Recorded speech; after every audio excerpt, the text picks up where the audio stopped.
স্বামী যদি নোংরা কাজে জড়িত থাকে, শ্বশুরবাড়ির লোকজন উপর উপর ওই পুরুষের বউয়ের দিকে হয়ে যায়, মানে দেখায় যাতে তারা কোনো সেই বউ খারাপ কিছু করতে না পারে বা তাদের বিরুদ্ধে কিছু বলতে না পারে। একেবারে দেখে জান পরাণ উতলে যাচ্ছে ওই বউয়ের উপরে, কিন্তু তলে তলে ছেলের ওই নোংরামোর দিকেই থাকে।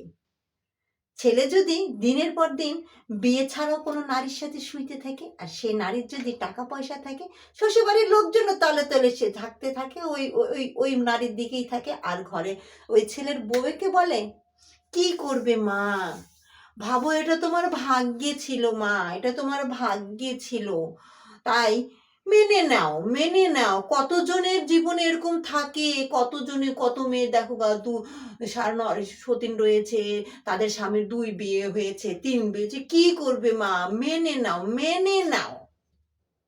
ওইসব শাশুড়িদের গড়ে এক পা গেছে আর ছেলের বউকে মারতে থাকে। ওইসব শাশুড়িদেরকে বলি, তো এই বয়সেও যদি তোদের স্বামীরা এরকম করতো আর একটা বিয়ে করে নিস, তোরা মেনে নিতে পারতি? তোরা পারতি?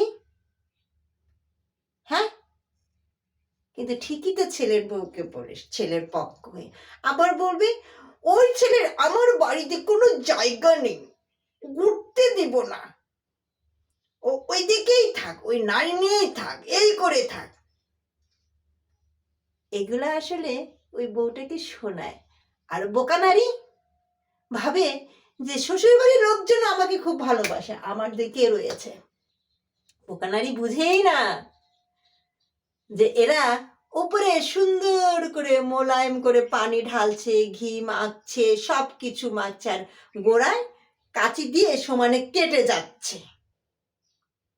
নারীরা এতটাই